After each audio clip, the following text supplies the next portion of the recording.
On what basis could he be compared to the Yorkshire Ripper, who murdered 13 victims? Looking at Steve Wright from Great Britain. Born in Eppreham, Norfolk, on the 24th of April, 1958, Stephen Gerald James Wright was the second of 4 children of a military policeman whose name was Conrad Wright and his veterinary nurse wife Patricia. They lived on bases of Malta and in Singapore before returning to the RAF West Beckham in the UK when Wright was around 8 years old. Not long after, his mother walked out because she claimed that her husband was violent towards her. His father divorced her in 1977 and remarried. The children were brought up in Felixstowe, where their father worked for the port of Felixstowe Police, and Wright joined the Merchant Navy as a teenager. He married for the first time at the age of 20 and had 3 children from the 8-year marriage. During his travels, Wright developed a taste for prostitutes. He visited massage parlours in various ports when he got what he described as the urge. Wright was employed on the QE2 as a steward and met Diane Caswell, who worked on board ship. They married in Braintree, Essex in August 1987, but he was controlling during their time together. Diane said that the marriage was a nightmare, and a neighbour said that Steve used to strangle Diane right in front of us. He would pin her up against the wall and put both hands around her throat. Wright later moved to Chislehurst in the southeast of London, where he ran the White Horse pub. He had a daughter with Sarah Whiteley, a barmaid there, and they moved to Plumstead to run the Rose and Crown. But that job did not last long. According to Sarah, it was because of Wright's excessive drinking and gambling. Steve Wright continued to use prostitutes, and he was well known in Norwich's red light districts in a PVC skirt and a wig. He spent all of his money on prostitutes. But in 1994, he tried to commit, but the police pulled him out of the car before he died because he was attempting to gas himself. After running up nearly £40,000 worth of debt, Wright went to Thailand and became heavily involved with a local girl, and she took every penny from him. Wright returned home penniless, where his father and stepmother took him back in. He tried to commit once again, this time with an overdose of pills. But then he recovered from that, and then he worked as a fruit machine arcade manager. But he lost that job because he was caught stealing money.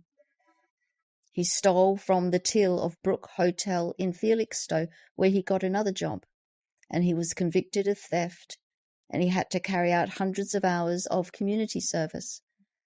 As part of his arrest procedure, a DNA sample was taken. In 2002, he moved to Ipswich and met Pamela Goodman. He apparently started to get his life in order, and the couple became well known as that lovely couple. He became a member of the local golf club and won many trophies. His sex life with Pamela was reportedly good enough that he stopped using prostitutes. Then in 2004, he started up again, going to Cleopatra's and Oasis massage parlours in Ipswich. He did this after his golf games or when he got the urge once more. But later, when money was becoming tight, he began to use streetwalkers who were only charging as little as £20. On the morning of 2nd of December 2006, Volunteers Fisheries Warden Trevor Saunders was carrying out his patrol checking for blockages along Burstall Brook near Hildesheim in Suffolk. That was about 7 miles west of Ipswich. He investigated the drains and discovered a naked female body. By the next day, the police confirmed that it was 25-year-old prostitute Gemma Adams. She had been reported missing on the 15th of November and last seen the previous night near a BMW dealership in Ipswich. On the 5th of December, police were starting to have grave concerns for another prostitute, 19-year-old Tanya Adams. She had vanished on the 30th of October and was reported missing on the 19th of November. CCTV footage from the red light district showed her around 11 p.m. on the 30th of October on London Road. And then on the 8th of December, during a search for Gemma's clothing, about a half a mile from where her body was dumped, police found Tanya's body, also submerged in water. She too was naked, and the links between these two crimes became clear. On the 10th of November, the body of Anna Lee Alderton was found in an area of woodland near the village of Nacton with asphyxiation. But there was no evidence of defensive wounds on her body. And like the earlier two girls, Anna Lee had not been set. On the afternoon of the 12th of December, the day after Anna Lee had been identified, yet another body was found. But this time by a member of the public who had seen it just over a mile east of Nacton. A helicopter was flown over the scene, and as it hovered overhead, the crew aboard spotted yet another body, just 200 meters from the first. Detective Chief Superintendent Stuart Gull said, "We can only fear the worst." The natural assumption that these are the bodies of the two missing girls, he said. Gull's pessimism was justified. Paula had been identified on the 14th of December and Annette the very next day. Postmortems show that Paula had died of compression to the neck, and no definitive cause could be determined in Annette's case. Stephen Wright from Ipswich had been charged with all 5 murders. By this point, the prosecution had further forensic evidence, including fibres from the victims that had been found in the footwell of Wright's car. Also found DNA on the sofa of his flat and various parts of his clothing.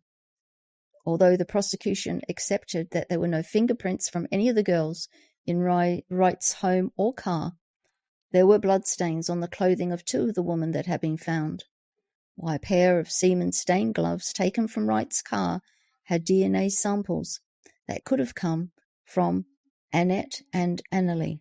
Another pair of gloves had Paula's DNA on them. Steve Wright gave evidence in his own defense, admitting that he had sex with Gemma Adams sometimes in the middle of November and with Anna Lee Alderton on the day that she was last seen. He said it was quite possibly him who was seen on the CCTV footage of Tanya just before she disappeared. He had seen her that night. He would either take the girls back with him to his house or car.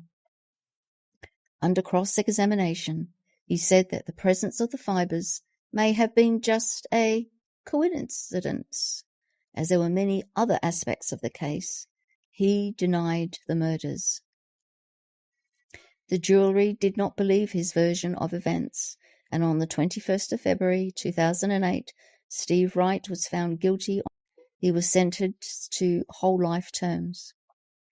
And then the judge addressed the jury, saying that the loss of 5 young lives was clearly a tragedy. You may feel sympathy for the deceased and their families, but your sympathy must not sway your judgment. You might also feel some revulsion towards their lifestyle, but no matter what drugs they used or what work they did, no one has the right to harm these women, let alone kill them. There was a speculation that he was involved with a number of other cases, including the disappearance of estate agent Susie Lamprey. with whom Wright had worked with on the QE2. Wright lodged an appeal on March 2008 but was rejected 4 months later. Then he renewed that appeal on 15th of July, which would have led to hearing in the Royal Courts of Justice. But 3 weeks beforehand he dropped the bid. His brother David hoped to get the Criminal Cases Review Commission to examine the evidence. A third appeal was mooted in 2012, but as the time of this recording, Wright had not taken it further. He will die in prison.